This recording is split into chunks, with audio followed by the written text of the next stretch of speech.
개인적으로 저는 요즘 세 사람에게서 매우 깊은 감명을 받고 있습니다. 제가 한번 그 사람의 얼굴들을 좀 준비를 해봤는데요.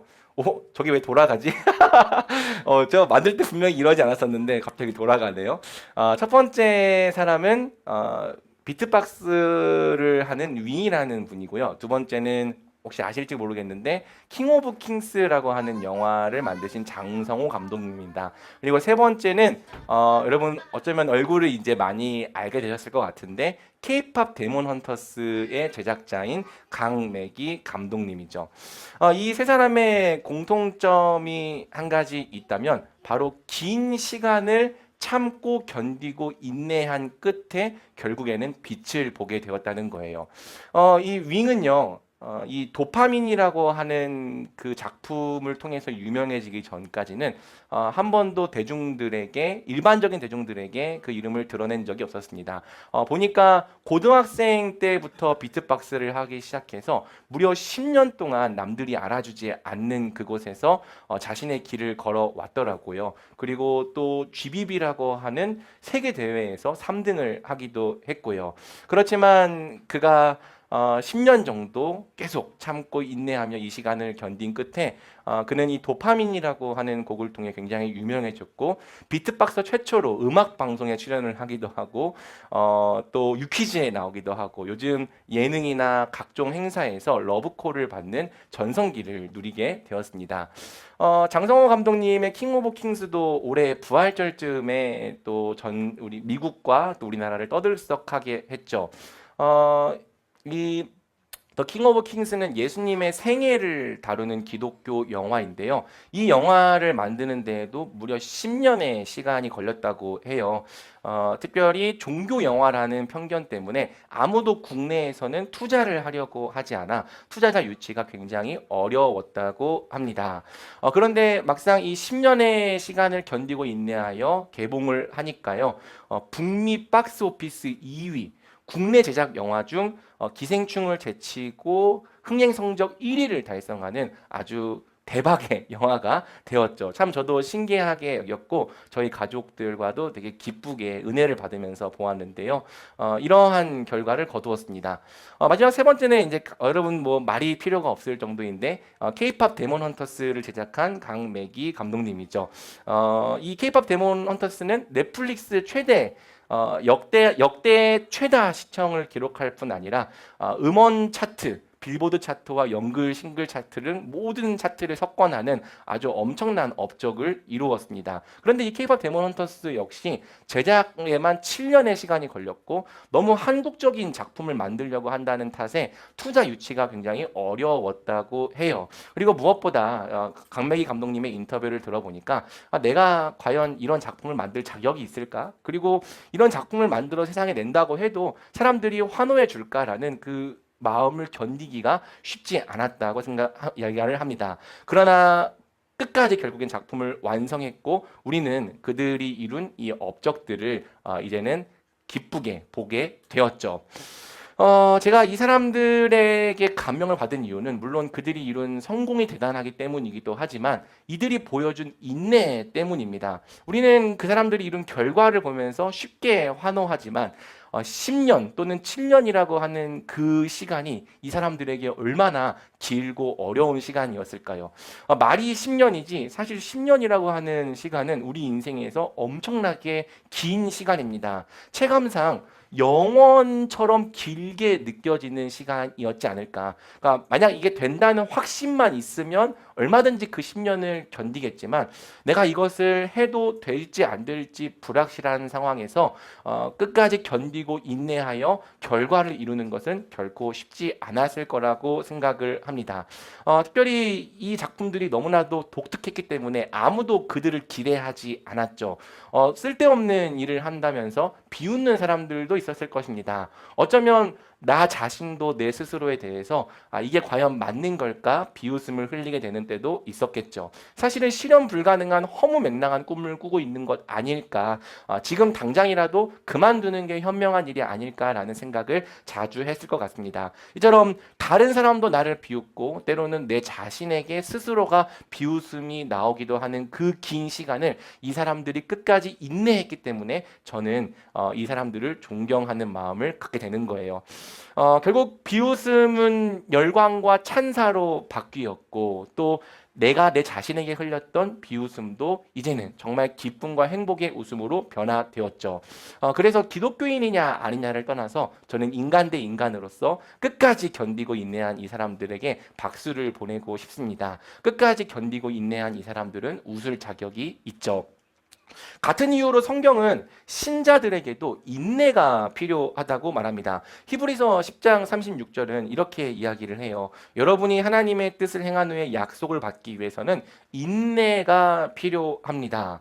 성경이 말하는 바 약속된 것을 받기 위하여 가장 필요한 자질은 어떤 탁월한 능력이나 똑똑한 지식이 아니라 인내라고 말합니다. 왜? 결국 인내하는 사람이 하나님께서 약속하신 것들을 받게 될 거기 때문이죠. 반대로 그가 아무리 똑똑할지라도, 아무리 지금 당장은 능력이 많아 보일지라도 끝까지 참고 인내하지 않는 사람, 인내하지 못하는 사람은 약속된 것을 받을 수 없기 때문입니다. 그래서 어쩌면 우리가 이 땅을 살아갈 때 치러야 될 가장 어렵고 힘든 싸움은 끝까지 인내하는 싸움이라고도 할 수 있는 거예요.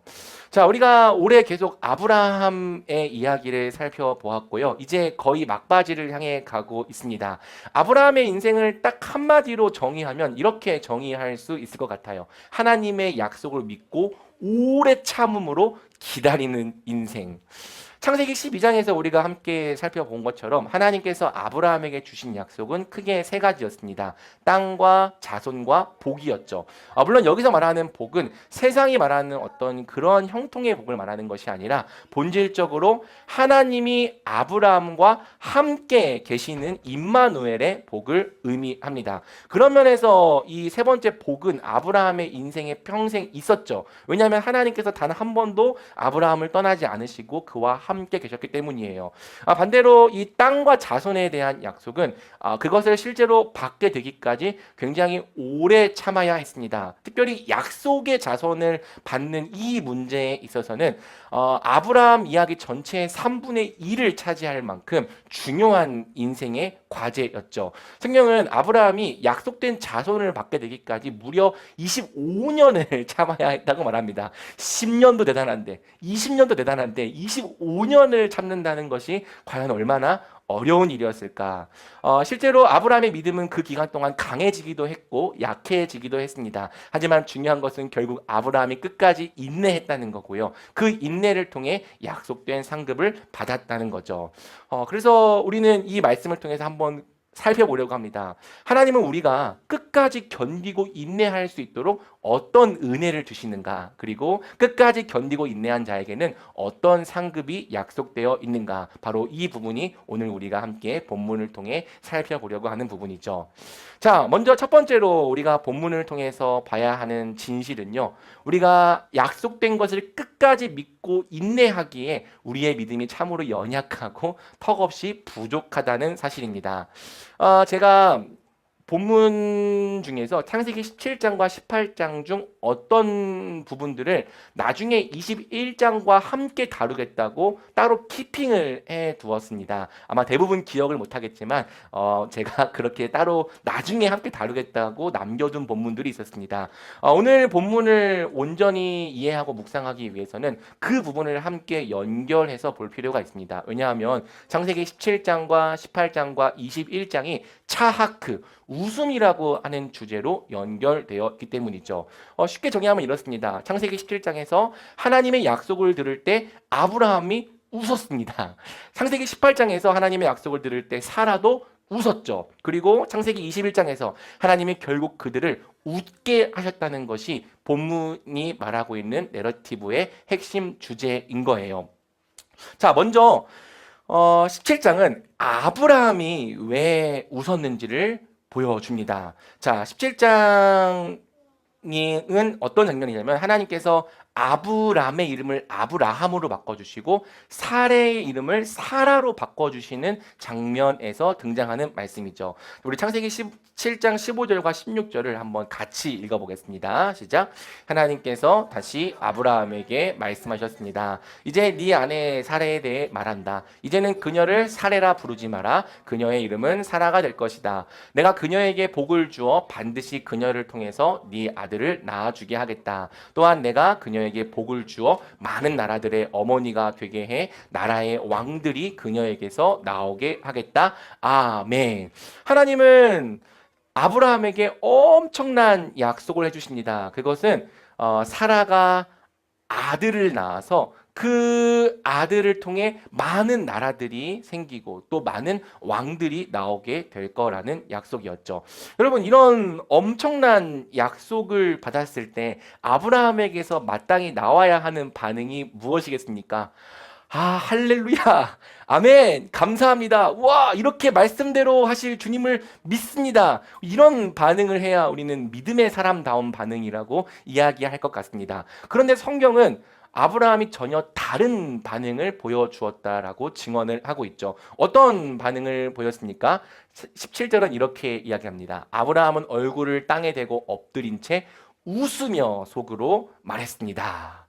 자, 여러분, 여기서 웃다라고 번역된 이 차하크라는 단어는요, 문맥에 따라서 비웃다라는 뜻으로도 얼마든지 사용이 가능한 단어입니다. 사실 우리말도 그렇죠. 우리가 웃다라고 하는 그 표현을 어떤 문맥에서 쓰냐에 따라서 그게 진짜 행복해서 웃는 것인지 아니면 비웃는 의미에서 웃는 것인지 알 수 있는 것처럼 오늘 문맥에서 아브라함은 정말 기뻐서 웃는 것이라기보다는 하나님의 약속 앞에서 사실상 비웃음을 흘린 것이라고 볼 수 있는 거죠. 물론 하나님을 지극히 경외하는 아브라함이 그분을 모독하거나 업신여기는 의미에서 그분을 비웃은 것은 아니었을 것입니다. 아마도 이것은 실소에 해당하는 것이었을 거예요. 현실적으로 불가능한 일을 들었을 때 내가 도저히 꿈꾸거나 상상할 수 없는 스케일의 약속을 들었을 때 아브라함은 자기도 모르게 피식하고 웃음이 나왔던 것입니다. 왜 그런가? 뒷절이 이렇게 얘기를 해주죠. 아브라함의 생각이 이것입니다. 100살이나 먹은 사람이 과연 아들을 낳을까? 사라가 90살인데 아이를 가질 수 있을까? 현실적으로 완전히 불가능하게 되었다는 거죠.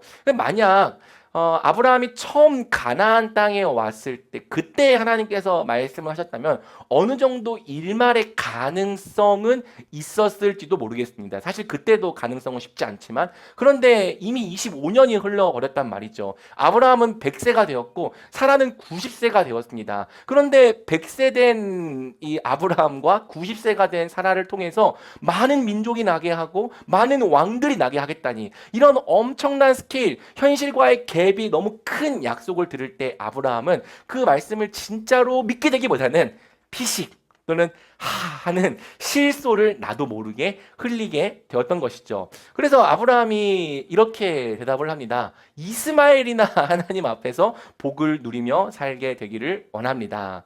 여러분, 이것은 어쩌면 더 욕심을 부리지 않겠다는 겸손의 표현처럼 보이기도 합니다. 하지만 막상 실상을 따져보면 이 말은 겸손처럼 보이도록 잘 포장한 불신의 표현이었던 거죠. 이런 표현인 거예요. 에이, 아무리 하나님이라도 죽은 사람과 같은 사람으로부터 자녀가 나게 하는 건 어려운 일이지. 그냥 이미 있는 아들, 이미 주신 아들이나 하나님 앞에서 잘 크면 좋겠습니다. 난 너무 큰 거를 바라지 않겠습니다. 너무 허망한 꿈을 꾸지 않겠습니다. 라고 아브라함은 이야기를 하고 있는 겁니다. 여러분, 이처럼 하나님의 약속은 크고 은혜롭지만 그것이 현실과 너무나도 동떨어져 있는 경우가 있습니다. 그리고 그 약속이 우리가 도저히 상상하거나 바랄 수 없을 정도로 우리 현실과 갭이 크다 보면은 우리가 그 약속을 들을 때 진짜로 그것을 믿고 바라기보다는 때때로 비웃음을 흘리게 되기도 하는 거죠. 왜? 그것을 믿고 내 인생을 걸기에는 너무 황당무계한 약속이기 때문이에요. 괜히 하나님의 약속을 믿고 내 인생을 걸었다가는 희망 고문이 될까봐 두렵기 때문이죠. 그래서 하하고 실소를 터뜨리면서 우리도 때때로 우리의 불신, 믿어지지 않는 마음을 겸손으로 포장하게 되는 것입니다. 이것은 어쩌면 로마서 4장의 증언과 반대가 되는 모습일 수도 있겠습니다. 로마서 4장에서 바울이 말하기를 아브라함의 믿음은 100세가 되었을 때 이미 자기 몸이 죽은 것 같고 사라의 태가 죽은 것 같음을 알고도 약해지지 않았다라고 이야기를 하거든요. 그러니까 멀리서 보면 아브라함의 믿음은 약해지지 않았습니다. 왜냐하면 그가 진짜로 끝까지 참고 인내했기 때문에. 하지만 그의 인생을 조금 더 가까이 자세히 들여다보면 실제로는 그의 믿음이 약해지기도 했었다는 것을 우리는 알 수 있는 거죠. 너무 큰 약속, 내 현실에서 도무지 바라거나 믿을 수 없는 약속이 주어질 때 아브라함도 온전히 그것을 믿지 못했다. 오히려 비웃음을 흘렸다라는 사실을 성경은 보여주고 있는 거예요. 자, 같은 이유로 사라도 하나님의 약속을 비웃었죠. 사라가 하나님을 비웃는 장면은 18장에 등장합니다. 우리 18장 10절과 12절 말씀을 같이 읽어보겠습니다. 시작. 그러나 여호와께서 말씀하셨습니다. 내가 내년 이맘때쯤 반드시 내게 돌아오겠다. 그때 네 아내 사라에게 아들이 있을 것이다. 사라는 아브라함의 뒤에 있는 장막 입구에서 듣고 있었습니다. 아브라함과 사라는 이미 나이가 많아 늙었고 사라는 아이를 낳을 수 있는 시기가 지난 상태였습니다. 그래서 사라는 속으로 웃으면서 말했습니다. 내가 이렇게 늙어서 기력이 없고 내 주인도 늙었는데 내게 과연 그런 기쁜 일이 있겠는가? 여러분, 사라의 심정을 좀 이해해 볼 수 있겠습니까? 사라가 자녀를 낳을 거라고 하는 하나님의 약속은 아브라함도 믿기 어려운 일이지만 사라는 더 믿기 어려운 일이었습니다. 왜냐하면 사라는 당사자거든요. 자기 몸의 상태를 자기보다 더 잘 알 사람이 있겠습니까? 그래서 사라에게 아들이 있으리라 라는 이 약속이 주어졌을 때 사라는 그것을 진짜로 믿고 바라며 소망하기보다는 아브라함처럼 실소를 터뜨리면서 차크, 비웃음을 흘린 거예요. 야, 내가 이렇게 늙어서 기력이 없고 내 주인도 늙었는데 내게 과연 그런 기쁨이 있겠는가 하는 이 불신의 모습을 보인 것이죠. 여러분, 성경이 보여주는 것이 무엇입니까? 아브라함과 사라 모두 약속된 것을 받기에 충분할 만큼 믿음이 강하지는 않았다는 것입니다. 아니, 어쩌면 그 반대죠. 하나님의 약속은 믿음의 조상이라고 불리는 아브라함과 사라조차 그것을 진짜로 믿을 수는 없을 만큼 컸다는 것을 성경이 보여주는 거예요. 여러분, 아브라함과 사라의 믿음이 허접해서 그것을 믿지 못한 것이 아닙니다. 오히려 믿음의 조상조차 믿지 못할 만큼 하나님의 약속은 그 스케일이 너무 크고 황당무계한 것이죠. 그래서 여러분, 도저히 진짜로 믿고 받아들일 수 없는 너무 큰 스케일의 약속을 들었을 때 그들이 보였던 반응이 차크였다. 진짜로 믿지 못하고 다만 하면서 허허허 하면서 비웃음을 흘리는 것이었다라고 성경은 이야기를 하고 있는 것입니다. 사랑하는 여러분, 과연 하나님의 약속을 들을 때 그것을 진짜로 믿지는 못하고 마음 한켠에서 비웃음을 흘리는 게 아브라함과 사라뿐일까요? 사실은 우리도 그런 사람이지 않을지 한번 고민해 볼 필요가 있는 거죠. 물론 이것이 우리가 하나님을 무시하거나 그분을 경멸하거나 업신여긴다는 의미는 아닙니다. 다만 우리는 똑같은 이유로 아브라함과 사라처럼 실소를 터뜨리기도 하는 거죠. 분명 그분의 말씀은 너무 좋은 말씀이지만 실제로 그렇게 이루어지면 좋겠다고 생각될 만큼 은혜로운 말씀이지만 정말 저 말씀대로 다 이루어지겠구나라고 믿기에는 때로는 그 말씀들이 너무 황당무계한 거예요. 정말 저렇게 될지 우리가 온전히 확신하기가 어렵다. 정말 그 말씀에 우리의 인생을 걸기가 쉽지가 않다는 거죠. 여러분, 우리가 성경의 어떤 약속들을 진짜 사실과 진리로 받아들이지 못하는 이유, 또 때로는 실소를 터뜨리며 그냥 종교적인 세계에서나 통하는 말 또는 신화 정도로 치부하는 이유는요. 그 말씀이 우리가 받아들이기에 너무나도 크기 때문입니다. 그래서 우리도 아브라함과 같은 반응을 보이는 거죠. 이스마엘이나 잘 살게 해주세요. 이게 무슨 뜻입니까? 너무 큰 거 바라지 않겠다는 뜻이잖아요. 그냥 현실적으로 가능한 것 정도만 바라고 꿈꾸며 구하며 살겠다는 뜻이잖아요. 오늘날로 바꾸면 이런 표현으로 바꿀 수 있겠죠. 주님, 말씀은 감사하지만 그냥 저와 제 아내와 제 가족들이 예수님 잘 믿고 살면 될 것 같습니다. 그냥 이 땅 가기 전까지 평안하게 예수님 잘 섬기며 살아가면 우리는 충분합니다. 라고 우리는 고백하게 되는 거죠. 이것이 욕심을 버린 겸손의 표현 같지만 어쩌면 성경에 기록된 하나님의 약속을 다 믿지는 못하는 우리 불신의 표현일 수 있다는 거죠. 그러면 우리 믿음의 실체가 바로 이렇습니다. 우리는 안 믿고 있다고 말하기는 어렵지만 다 믿고 있다고 말하기도 어려운 거죠. 우리가 실현 가능한 범위, 내가 생각했을 때 저건 될 것 같다고 생각하는 범위까지는 믿지만 나의 이성으로 도저히 꿈꿀 수 없고 받아들일 수 없는 범위에 대해서까지는 그것을 진짜 확실하게 이루어질 사실로 믿지는 못할 때가 있더라는 거예요. 그저 너 정말 그걸 진짜로 믿어라고 물어봤을 때 속으로 허허허 웃음을 터뜨리게 되는 모습을 보일 때가 있다는 거죠. 우리의 믿음이 작고 연약해서 그럴 수도 있을 것입니다. 하지만 더 근본적으로는 하나님의 약속이 우리가 감당할 수 없을 만큼 크기 때문에 그렇습니다. 여러분, 한번 제가 여러분들에게 물어보고 싶어요. 여러분은 다 여기 하나님을 믿기 때문에 와 있는 사람이죠. 그렇죠? 여러분들은 하나님을 믿는 사람입니다. 그런데 여러분은 과연 하나님의 말씀과 약속을 어디까지 사실로 믿습니까? 그러니까 그냥 종교적인 교리 정도로 믿는 거 말고, 어떤 신화처럼 믿는 거 말고, 여러분들이 그것을 진짜로 믿기 때문에 거기에 내 삶과 시간과 재정을 들여 나의 목숨을 걸 수 있을 만큼 확실하다고 믿는 범위가 대체 어디까지입니까? 우리는 예수님의 십자가를 믿습니다. 그분의 십자가를 통해 내 죄가 용서되었다는 것을 믿습니다. 조금 더 나아간다면 이제 내 죄가 용서되었기 때문에 더 이상 하나님이 나를 죄인으로 보지 않으시고 의인으로 대우하신다는 것까지는 믿을 수도 있죠. 자녀의 특권을 받게 되었다는 사실까지는 믿을 수 있습니다. 자, 그렇다면 여러분은 이제 여러분을 구원하신 예수 그리스도께서 여러분의 모든 연약함이 벗어지게 하시고 여러분을 그리스도와 같은 분량까지 장성하게 하실 것을, 거룩하게 하실 것을 진짜로 믿으며 살아가고 있습니까? 그리고 하나님의 꿈과 하나님의 계획은 단지 여러분이 거룩한 사람이 되는 것으로 끝나는 것이 아니라 그렇게 온전해진 여러분을 통해서 세상이 복을 받게 하는 것까지도 여러분은 진짜로 믿고 있습니까?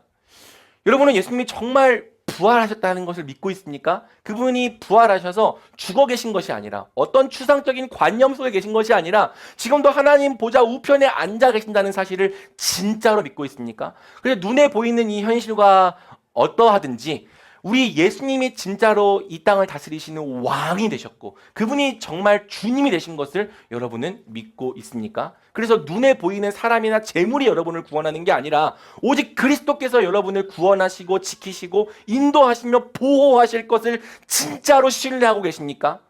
여러분은 예수님 다시 오실 걸 진짜로 믿으십니까?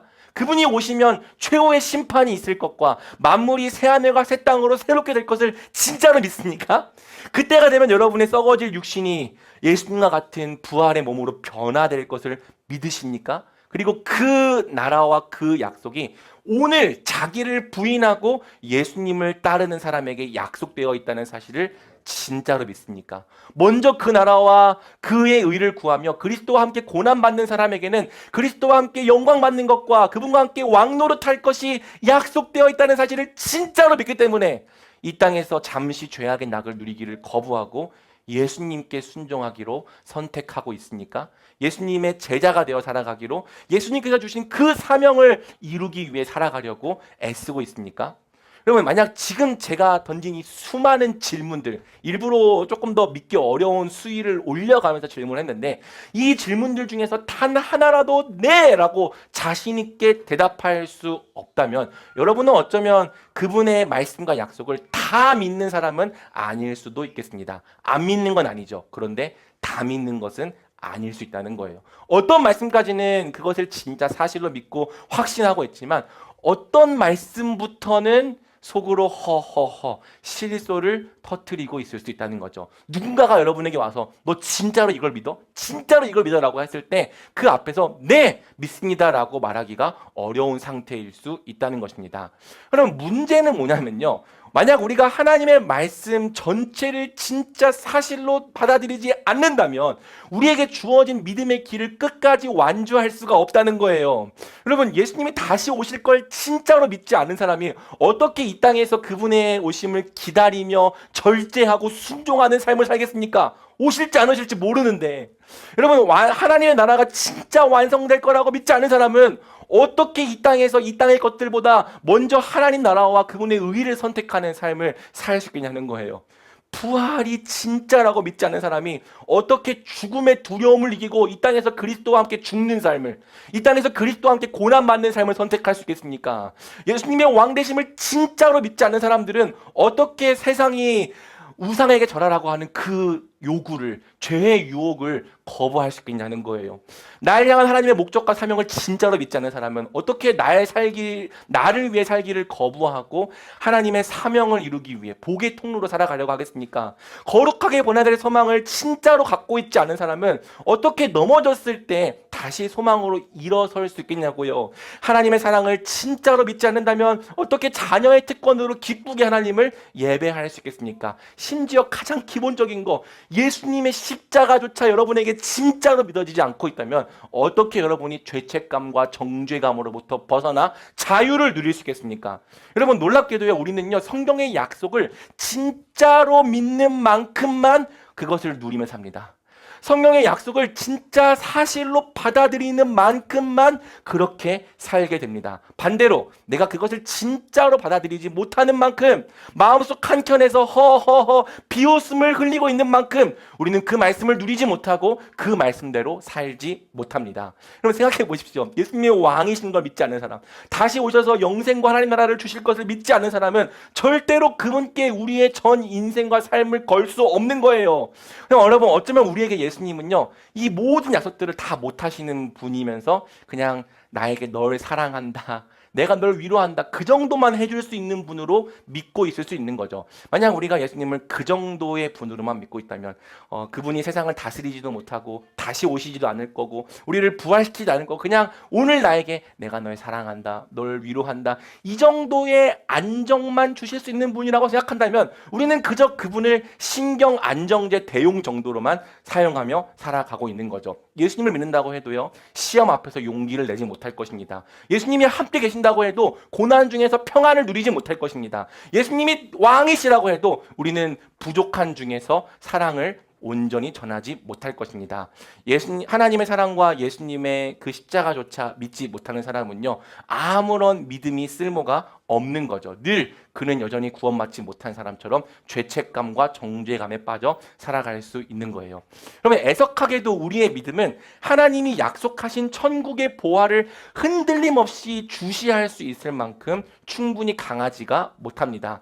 믿을 수 있는 일들에 대해서는 믿지만 그 범위를 넘어서는 순간 피식하고 비웃음을 흘리면서 허허허 하면서 그걸 진짜로 믿지는 못하는 게 우리라고요. 그리고 심지어 내가 믿고 있다, 믿을 수 있다라고 생각했던 부분도요 조금만 시험이 다가오면 어느새 흔들리고 요동하며 이게 진짜 사실인가 무너지는 것이 바로 우리인 것입니다. 그래서 여러분, 중요한 사실이 있어요. 만약 끝까지 참고 인내하는 것이 우리 믿음의 크기에 달려있는 일이 없다면 우리 중 누구도 끝까지 이 길을 완주할 사람이 없다는 거죠. 성경은 아브라함과 사라조차 끝까지 믿고 인내하기에 자격 미달이었다라고 이야기를 합니다. 그러면 그보다 못한 우리는 더더욱 가능성이 없는 사람일 수 있는 거죠.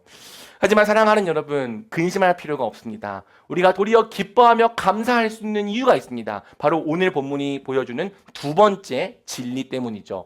오늘 본문이 우리에게 보여주는 두 번째 진리, 바로 하나님은 끝까지 믿고 우리가 인내할 수 있도록 특별한 은혜를 주신다는 것입니다. 이 은혜를 조금 어려운 말로 성도의 견인이라고 부르죠. 여러분, 택하심을 받은 자녀들이 한 명도 낙오하거나 실패하지 않고 이 믿음의 길을 끝까지 완주할 수 있는 이유는요, 절대 우리 믿음 때문이 아닙니다. 믿음은 중요하지만 그 믿음이 우리를 정말 구원할 만큼 충분히 강하지 못합니다. 성경은 우리가 끝까지 인내할 수 있는 소망을 하나님께서 주시는 견인의 은혜에서 찾습니다. 바로 자신의 자녀들을 결코 잃어버리지 않으시는 하나님 아버지의 은혜가 있기 때문에 우리가 끝까지 견디고 인내할 소망을 가질 수 있다. 성경은 이야기를 하는 거죠. 베드로전서 1장 5절, 우리 잠도 깰 겸, 자, 오늘 피곤하신 분들이 많은 것 같은데 한번 같이 읽어보겠습니다. 시작. 여러분은 마지막 때에 나타내려고 예비하신 구원을 얻기 위해 믿음으로 인해 하나님의 능력으로 보호하심을 받고 있습니다. 아멘. 너희는 보호받고 있다. 너희는 하나님께서 지키시는 자들이다. 예수님께서 말씀하신 것처럼 아버지께서 택하신 자들을 하나도 잃어버리지 않는 게 나의 뜻이다. 바로 이 견인의 은혜가 있기 때문에 우리가 이 믿음의 길을 끝까지 인내할 수 있다는 거예요. 사실 아브라함의 이야기 전체가 견인의 은혜를 풍성하게 증언합니다. 우리가 본 것처럼 아브라함은 항상 하나님을 온전히 믿기만 한 것이 아닙니다. 도리어 그만큼 넘어지기도 하고 실패하기도 했죠. 그래서 여러분, 하나님께서 아브라함에게 베푸신 은혜를 보면은 우리가 아브라함이 얼마나 대단한 사람인지가 아니라 그가 넘어졌음에도 불구하고 그를 일으켜주시는 하나님의 은혜가 얼마나 큰지를 배우게 되는 거예요. 아브라함이 얼마나 대단한 사람인지가 아니라 그를 끝까지 참고 인내하게 하신 하나님의 은혜가 얼마나 풍성한지를 우리가 배우게 되는 거죠. 자, 성경은 아브라함 인생 전체에 끝까지 견디게 하시는 은혜가 주어졌다고 말하지만 가장 중요하게는 하나님께서 그러한 은혜를 말씀을 통해 베푸셨다고 증언을 합니다. 무엇을 통해 하나님은 아브라함이 끝까지 견디고 인내하게 하셨습니까? 바로 말씀을 통해 그렇게 하셨다라고 성경은 증언을 하는 거죠. 자, 한번 우리가 본문을 통해 실제로 확인을 해보겠습니다. 아브라함이 하나님의 약속을 온전히 믿지 못하고 비웃었을 때 하나님은 그 불신을 꾸짖거나 벌하지 않으셨습니다. 야, 네가 아직도 나를 믿지 않아? 나는 더 이상 너를 사용하지 않을 거야. 그렇게 하지 않으셨다고요. 대신에 어떻게 하셨습니까? 다시 한번 그분의 말씀을 들려주시죠. 19절입니다. 그러자 하나님께서 말씀하셨습니다. 아니다. 네 안에 사라가 네 아들을 낳을 것이고 너는 그 이름을 이삭이라고 할 것이다. 내가 그와 내 언약을 세우고 그 뒤에 올 자손을 위해 영원한 언약을 세울 것이다. 너의 아내 사라가 아들을 낳을 거야. 다시 한번 말씀으로 하나님의 뜻을 확증해 주신 거예요. 사라의 경우도 마찬가지입니다. 물론 사라의 경우에는 하나님께서 그 비웃음을 지적하시긴 하셨는데요. 그것을 지적하신 이유도 사라를 꼽주거나 벌하시거나 꾸짖으시려는 게 목적이 아니라 사라가 더 잘 믿을 수 있도록 도와주시려는 의도였죠. 그러자 여호와께서 아브라함에게 말씀하셨습니다. 사라는 왜 웃으며 내가 이렇게 늙었는데 정말 아이를 낳을 수 있겠는가라고 하느냐? 여호와께 어려워서 못할 일이 있겠느냐? 내가 내년 이맘때쯤 곧 정해진 때에 내게 돌아올 것이며 사라에게 아들이 있을 것이다. 사라는 두려워서 거짓말을 했습니다. 저는 웃지 않았습니다. 그러자 여호와께서 말씀하셨습니다. 아니다. 네가 웃었다. 그러니까 지적하신 이유가 뭐냐면 이걸 알려주시기 위해서 여호와께 어려워서 못할 일이 있겠느냐. 사라의 숨은 중심을 밝히시는 그 하나님의 전능하심이 사라로 하여금 아들을 낳을 수 있게 하실 것도 믿으라는 의미에서 이러한 지적을 하신 거죠. 여러분, 이렇게 본문이 보여주시는 건요, 아브라함과 사라가 하나님을 온전히 믿지 못할 때마다 하나님이 말씀을 통해서 그들의 믿음을 격려하셨다는 것입니다. 여러분, 아브라함이 어떻게 사라가 아들을 낳겠습니까? 아니다. 네 아내 사라가 아들을 낳을 거다. 사라가 또 어떻게 늙은 제가 아들을 낳을 수 있겠습니까? 아니다. 여호와께 능치 못할 일이 있겠느냐? 내년 이맘때에 너에게 아들이 있을 것이다. 이렇게 일관된 말씀을 통해서 하나님은 아브라함과 사람의 믿음을 일으키셨습니다. 그리고 말씀을 통해 믿음을 격려하셨습니다. 바로 말씀을 통해서 끝까지 믿을 수 있도록 견인의 은혜를 베푸시는 것이 하나님께서 이 아브라함과 사라를 견디게 하시는 주요한 은혜의 수단이었다고 성경은 증언을 하고 있는 거예요. 가장 중요한 증거 본문은 창세기 15장에 있습니다. 여러분, 창세기 15장이 아브라함이 자녀가 없어서 이제 내 상속자는 내 종이 될 것입니다라고 고백했던 그 장면에서 등장한 본문이거든요. 자, 그때 하나님께서 아브라함의 믿음을 어떻게 일으키셨습니까? 우리 한번 같이 읽어보겠습니다. 시작. 그러자 여호와의 말씀이 그에게 임해 말씀하셨습니다. 그는 네 상속자가 되지 않을 것이다. 오직 내 몸에서 나온 사람이 네 상속자가 될 것이다. 여호와께서 아브라함을 밖으로 데리고 나가 말씀하셨습니다. 하늘을 올려다보고 별을 세어보아라. 과연 셀 수 있겠느냐? 그리고 여호와께서 말씀하셨습니다. 네 자손도 이와 같이 될 것이다. 아멘. 여러분, 성경은 말해요. 아브라함이 믿지 못하자 하나님은 그가 믿을 수 있도록 말씀하셨습니다. 아니, 4절은 아예 이렇게 이야기를 합니다. 여호와의 말씀이 그에게 임하여 말씀하셨다. 하나님은 다시 한번 그분의 뜻을 정확하게 밝히시죠. 너로부터 자녀가 날 거야. 심지어 아브라함의 손을 붙잡고 장막 밖으로 나가서 수많은 별들을 보여주시며 약속하십니다. 네 자손이 이 별들과 같을 거야. 그래서 성경이 어떻게 얘기를 합니까? 아브라함이 여호와를 믿었습니다. 그리고 하나님은 여호와 아브라함의 믿음을 의로 여겨주셨죠. 이 말씀은 굉장히 중요한 말씀이지만 어떻게 아브라함이 결국 믿을 수 있었는가? 하나님께서 말씀을 통해서 아브라함이 믿을 수 있도록 끊임없이 붙잡아 주시고 도와주신 것입니다. 이처럼 하나님은 아브라함의 인생 속에서 끊임없이 말씀하셨습니다. 물론 그의 인생 가운데 기적을 베푸시기도 하셨죠. 하지만 기적은 그가 끝까지 믿을 수 있게 하시는 주요한 수단이 아니었습니다. 아브라함이 흔들릴 때마다, 아브라함이 넘어질 때마다, 아브라함이 무너질 때마다 그의 믿음을 일으키시기 위해 하나님이 주신 것은 언제나 하나님의 말씀이었습니다. 변하지 않는 하나님의 신실한 말씀이 아브라함에게 계속 주어졌기 때문에 아브라함은 결국 끝까지 인내할 수 있었다. 오래 참음으로 상을 받게 되었다라는 것이 오늘 성경이 우리에게 증언하는 바인 거죠. 사랑하는 여러분, 그렇습니다. 연약한 우리가, 매일매일 믿음이 흔들리는 우리가 끝까지 참고 인내할 소망을 가질 수 있는 이유가 대체 무엇인가? 견인의 은혜가 있다는 거예요. 우리가 나아가거나 탈락하지 않도록 끝까지 참고 인내할 수 있도록 주님께서 붙들어 주시는 은혜가 있다는 거고요. 그 은혜를 우리 하나님은 대체 우리에게 어떻게 주시는가? 말씀을 통해서라는 거죠. 우리의 믿음을 일으키고 우리의 믿음을 격려하는 가장 중요하고 통상적인 수단은 바로 하나님의 말씀인 겁니다. 바로 여기에 우리가 매주 모여서 하나님의 말씀을 들어야 하는 이유가 있는 거고요. 제가 여러분에게 주중에도 성령을 묵상해야 된다고 말하는 이유가 있는 거죠. 여러분, 한번 잠을 좀 깨고 저를 좀 보십시오. 자, 한번 몸도 좀 흔들어 보시고. 여러분, 추석 때 많이 피곤했나 봐요. 자, 여러분, 하나님의 말씀은 참으로 신비하고 놀랍습니다.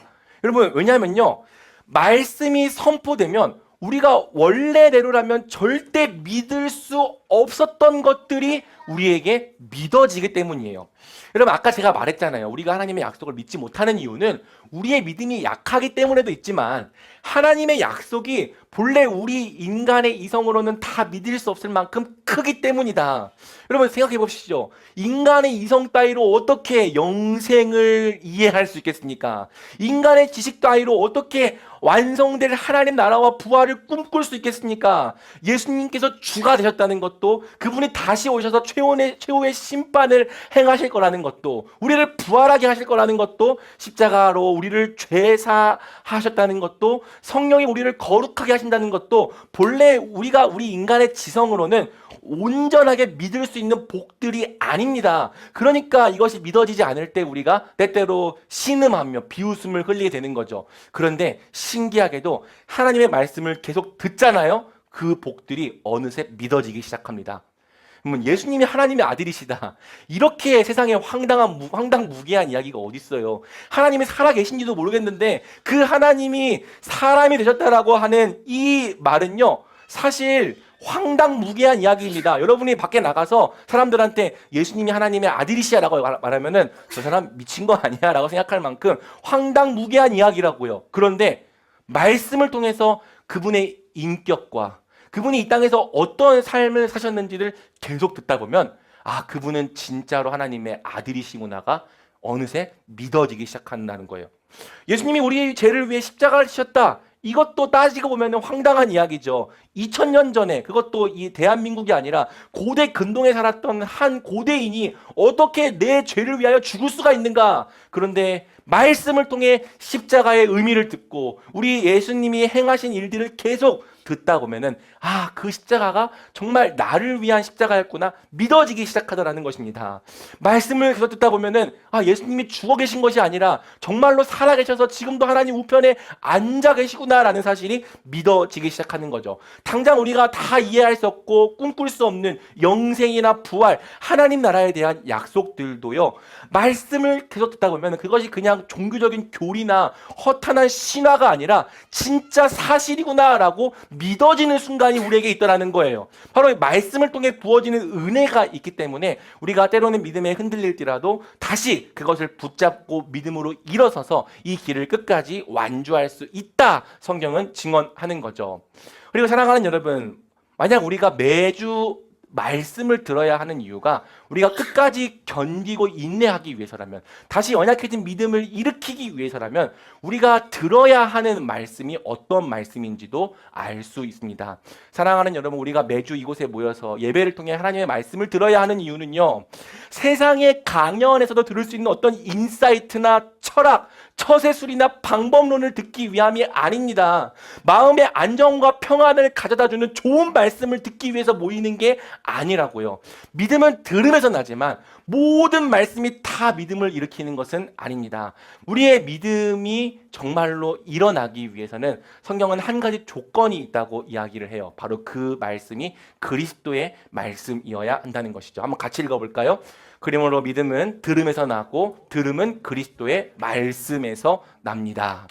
여기서 그리스도의 말씀은 물론 그리스도께서 하신 말씀도 포함되겠지만 좀 더 넓게는 그리스도에 관한 말씀, 헬라어 문법적으로 봤을 때 그리스도를 증언하는 말씀이라고 할 수 있습니다. 그리스도를 증언하는 말씀을 들을 때 믿음이 생긴다.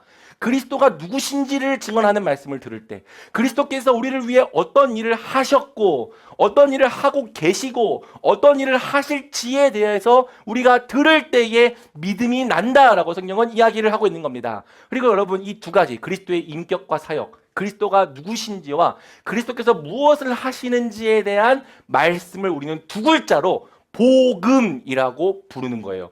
복음이란 다른 게 아니라 그리스도가 누구신가, 그리고 그분이 우리를 위해 무엇을 하시는가에 관한 소식인 거죠. 에이, 목사님, 꼭 복음을 들어야 믿음이 생긴다는 것은 너무 편협한 생각 아닙니까? 저는 다른 말씀을 들을 때에도 은혜를 받았습니다. 여러분 중에 이렇게 말하시는 분들, 생각하시는 분들도 있을 것입니다. 저랑 눈이 마주치면서 우시는 분들은 그렇게 생각했을 수 있겠죠. 여러분, 맞아요. 우리가 다른 말씀을 들을 때도요, 은혜를 받을 수 있습니다. 감동할 수 있습니다. 그런데 감동하고 뭔가 감정이 움직이는 게 꼭 은혜인가? 여러분, 우리가 영화를 볼 때도 감동을 받고요, 어떤 드라마를 볼 때도 감정이 움직입니다. 웅장한 음악을 들을 때에도 뭔가 깨달음을 얻을 수 있다고요. 그러니 깨달음과 감동이 꼭 은혜를 의미하는 것은 아닙니다. 여러분, 우리가 믿어야 하는 대상이 그리스도라는 걸 생각해 보았을 때 왜 복음을 통해서만 믿음이 날 수 있는지를 알 수 있어요. 이건 사실 설명이 필요하진 당연한 원리입니다. 믿어야 할 분이 어떤 분이신지를 계속 들어야지만 그분을 우리가 신뢰할 수 있지 않겠습니까? 그리고 그분이 지금 나를 위해 뭘 하고 계시는지를 자꾸 들어야 하지만 그분께 내 인생을 맡기면 안전하겠구나라고 하는 신뢰가 생기면 정말 우리의 삶을 그분께 맡길 수 있지 않겠습니까? 반면에 세상의 인사이트와 철학, 처세술과 방법론, 좋은 말씀들은 유용할 수 있어도, 우리에게 어떤 깨달음을 줄 수 있어도 우리의 믿음을 일으키지는 못하는 겁니다. 왜? 그것은 우리가 믿어야 할 대상, 예수 그리스도를 증언하는 말씀이 아니기 때문이죠. 여러분, 바로 여기에 제가 매주 예수님을 증언하는 목적이 있습니다. 제가 하는 설교를 조금 어려운 말로 그리스도 중심적인 설교라고 하는데요. 제가 늘 매주 어떻게 해서든지 그리스도를 전하려고 노력하는 이유는 여러분들이 다른 말이 아니라 그리스도를 들어야 하기 때문입니다. 여러분은 이곳에 와서 다른 것이 아니라 그리스도를 먹고 그리스도를 마셔야 하기 때문이죠. 오직 그리스도를 증언하는 말씀을 통해서만 여러분의 믿음이 일으켜질 수 있기 때문이에요. 여러분, 이 중에서는 제 설교를 꽤 오래 들어본 지체들도 있을 것입니다. 3년을 들어본 지체도 있을 수 있고, 제 아내 같은 경우에는 제 설교만 9년을 들었죠. 근데 제 설교를 자꾸 듣는 사람들은 제가 항상 늘 본문만 다를 뿐 같은 얘기를 한다는 사실을 어느새 알아차렸을 것입니다. 왜? 제 설교는 항상 기승전 예수였거든요. 저는 주구장창 그리스도만 전했습니다. 수련회를 갔을 때 아가서를 통해서도 예수님을 전하고 룻기를 통해서도 예수님을 전하고 모든 말씀을 통해 다 예수님을 전했습니다. 십자가의 의미를 설명했고요. 우리에게 부활이 주어졌다는 의미가 어떤 것인지 설명했고요. 하나님 우편에 예수님이 앉아 계신다는 것이 우리에게 어떤 의미인지, 그리고 앞으로 우리에게 다가올 완성될 하나님 나라가 어떤 것인지를 증언했습니다. 그리고 그 나라를 진짜 꿈꾸고 기대하는 사람들은 이 땅에서 무엇을 어떻게 행하며 살아야 할지에 대해서 가르쳤죠. 그래서 여러분, 제 설교를 처음 듣는 지체들 중에서는요, 어려워하는 사람들도 꽤 있었습니다. 왜? 안 믿어지거든요. 그리고 그 말씀들이 당장 지금의 내 삶과 무관하다고 들리거든요. 여러분, 제가 좀 그래도 적용이 될 수 있는 좀 가까운 이야기들을 할 때는 편하게 됐다가도 어느 순간 제가 부활에 대해서 이야기를 하고 영생에 대해서 이야기를 하고 하나님 나라 같은 이야기를 하다 보면은 목사님 너무 비현실적인 이야기를 하는 거 아닌가라고 생각하는 청년들도 더러 있었습니다. 충분히 이해를 해요. 왜냐하면요, 저도 복음을 처음 배울 때 그랬거든요. 그리고 제 아내도 그랬습니다. 제 아내가 저와 함께 복음을 배울 때 처음에는 이런 거 꼭 배워야 되냐고 이렇게 부부싸움을 많이 하기도 했습니다. 이거 사실 상의하지 않았던 내용이라서 끝나고 좀 두려운데 어쨌든 그 사실이니까. 그런데 여러분, 놀라운 게 뭐냐면요, 같은 말씀을 통해서 항상 거듭나는 은혜가 있더라는 거예요. 같은 이 예수 그리스도를 증언하는 말씀, 누군가는 어려워하고 있지만 누군가는 진짜로 예수님을 새롭게 발견하고 회심하는 은혜가 일어나더라는 거예요. 예수 그리스도의 복음이 전해질 때 자기를 부인하고 예수님의 제자가 되기를 결단하는 사람들이 늘 있었고요. 나를 위한 삶에서 벗어나서 먼저 하나님 나라와 그의 의를 구하며 살기로 결단하는 사람들이 늘 있었습니다. 저는 왜 그런 역사가 일어나는지를 알고 있습니다. 제가 능력이 많아서 아니에요. 제가 복음을 전하기 때문입니다. 그리스도를 증언하기 때문에, 항상 어떠한 때든지 성경에 약속된 복음을 전하기 때문에 그러한 역사가 일어난다고 저는 믿고 있습니다. 처음에는 그것이 다 믿어지지 않아 비웃음을 했던 사람들도 계속 듣다 보다가 정말 그게 사실이구나 믿어지기 시작하면요, 어느새 그것에 자신의 삶을 던지고 걸더라는 거죠. 저는 그렇기 때문에 복음을 부끄러워하지 않습니다. 왜? 복음은 모든 믿는 자에게 구원을 주시는 하나님의 능력이 됨을 정말 확실하게 믿기 때문입니다. 그래서 여러분, 제가 여러분들이 이 땅에서의 믿음의 경주를 끝까지 인내하기 위해서 꼭 권면하고 싶은 말이 있습니다. 여러분 잘 들으십시오. 여러분은 듣고 싶은 말씀이 아니라 들어야 하는 말씀을 들어야지만 이 땅의 믿음의 길을 끝까지 완주할 수 있습니다. 여러분, 성경은 이렇게 이야기를 하고 있어요. 한번 같이 읽어볼까요? 시작! 때가 오면 사람들이 바른 교훈을 받지 않고 오히려 욕심을 따라 귀를 즐겁게 하는 말을 하는 스승들을 많이 모아들일 것이다. 때가 오면 들어야 하는 바른 교훈에 대해서는 관심을 갖지 않고 귀를 즐겁게 하는 말을 따를 사람들이 있을 것이다. 하지만 우리를 구원하는 말은 듣고 싶은 말이 아니라 들어야 하는 말이 될 것입니다. 듣기에 좋은 말이 아니라 바른 교훈, 진리의 복음이 항상 우리를 구원할 것입니다. 그래서 여러분, 만약 십자가가 안 믿어지잖아요? 그러면 다른 말이 아니라 십자가를 더 들어야 하는 거예요. 정말 그 십자가가 진짜 사실로 믿어질 때까지 내 안에 죄책감과 정죄감을 다 몰아내고 나를 자유하게 할 때까지 십자가를 들어야 합니다. 부활이 안 믿어집니까? 그렇다면 부활의 말씀을 더 들으면서 정말 내 안에 부활 생명이 살아 역사하고 숨쉬고 있음이 손에 잡힐 때까지 부활을 들어야 하는 거죠. 영생이 허무맹랑한 약속처럼 들린다면 영생의 복음을 더 들어야 되고요. 하나님 나라가 너무 추상적이고 관념적으로 느껴져서 황당무계하게 들린다면 우리는 그 하나님 나라의 복음이 마치 손에 잡힐 것처럼 확실해질 때까지 하나님 나라 복음을 들어야 하는 겁니다. 천국이 별로 와닿지가 않아서 천국에 대한 소망이 전혀 안 생긴다면 여러분은 계속해서 천국에 대한 말씀을 듣는 것을 통해서 그 천국이 나에게 보물로 발견될 때까지, 그래서 내 전부를 다 팔아서 그 밭을 사지 아니하고는 견디지 못할 만큼 천국에 관한 말씀을 들어야 하는 거죠. 그렇게 복음을 또 듣고 들어야 우리에게 비웃음이 사라지고 진짜 믿음이 일으켜지는 겁니다. 우리는 복음을 듣고 또 들어야 합니다. 복음이 우리의 불신과 비웃음을 다 몰아낼 때까지, 눈에 보이지 않았던 약속들, 그것들이 진짜 우리에게 손에 잡힐 것처럼 사실로 믿어질 때까지, 그래서 결국 그 약속에 우리 인생과 삶의 전부를 걸게 될 때까지 우리는 복음을 들어야 합니다. 매일 복음을 통해 믿음을 격려받는 사람들이 끝까지 참고 인내할 수 있다. 성경은 이야기를 하고 있기 때문이죠. 자, 그리고 마지막입니다. 오늘 본문이 우리에게 보여주는 마지막 세 번째 진리는 믿음으로 끝까지 참고 인내한 자들이 얻게 될 상급에 대해서 증언을 하고 있죠. 우리 창세기 21장 1절과 2절, 아까 본문 낭독할 때 없었던 본문인데 같이 한번 읽어보겠습니다. 시작. 여호와께서 말씀하신 대로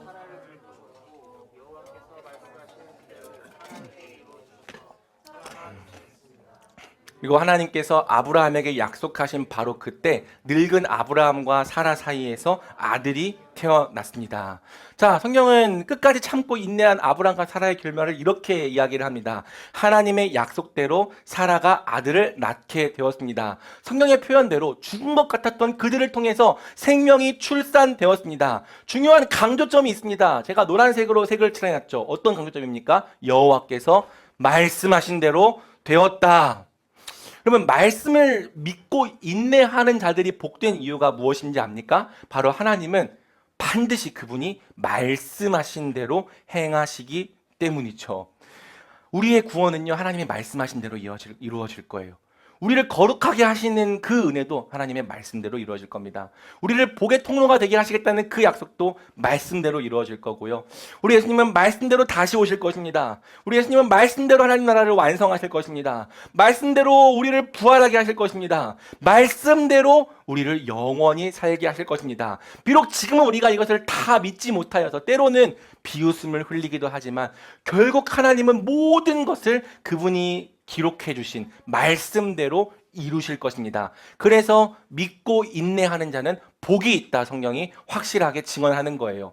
자, 아브라함은 사라가 낳은 아들의 이름을 이삭이라고 지었습니다. 이 이삭이라고 하는 이름이 우리 발음으로는 이삭, 그 벼의 이삭과 같은 발음이기 때문에 자꾸 이삭하면 별을 떠올리시는 분들이 계시지만 이 또 토스트를 떠올리는 분들도 계시겠지만 이 이삭이라고 하는 이름의 이 원래 히브리어 발음은 이차크입니다. 혹시 아까 제가 말했던 어떤 그 단어가 좀 떠오르지 않습니까? 아까 웃다라고 하는 단어가 차하크라고 했죠. 자, 이삭이라고 하는 이름이 바로 이차크. 웃다라고 하는 데서 나온 이름입니다. 이 이름의 원 의미는 그가 웃게 될 것이다. 그가 웃을 것이다 라는 이름인 거죠.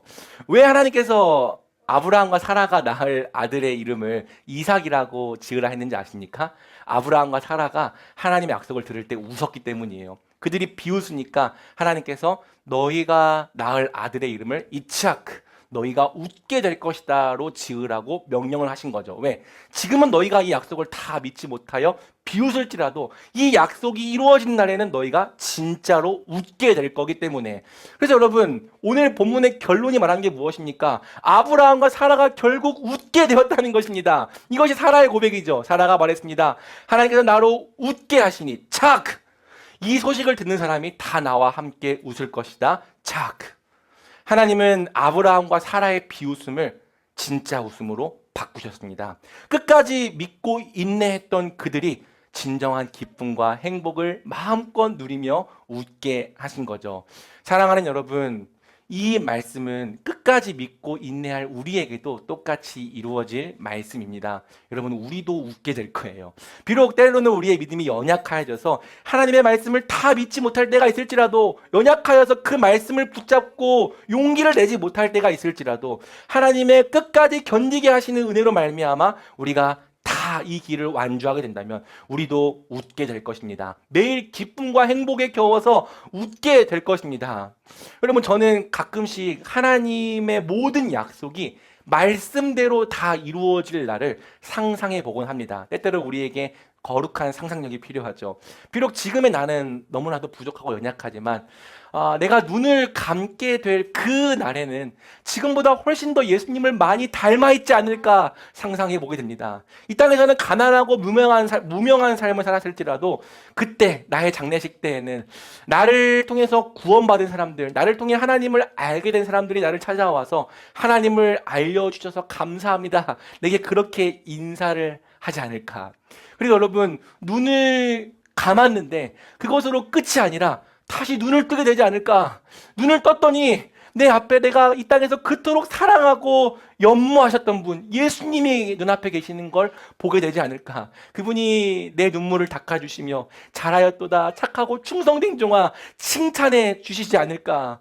어느새 늘 아프고 연약해서 또 죄에 걸려 넘어졌던 연약한 몸은 온데간데 없어지고 이제는 예수님을 닮은 강하고 신령한 부활의 몸을 입고 있지 않을까. 그 몸을 입고 내가 새하늘과 새 땅을 마음껏 뛰어다니며 하나님을 찬양하게 되지 않을까. 그리고 이 땅에서 못해봤던 거 우리 예수님과 함께 영원히 함께 살면서 예수님과 함께 영원히 즐기며 살게 되지 않을까. 그 말씀대로 완성될 하나님 나라에서 나는 얼마나 많이 웃게 될까. 매일매일 행복한 웃음을 흘리며 살아가게 되지 않을까. 가끔 상상해 보곤 한다고요.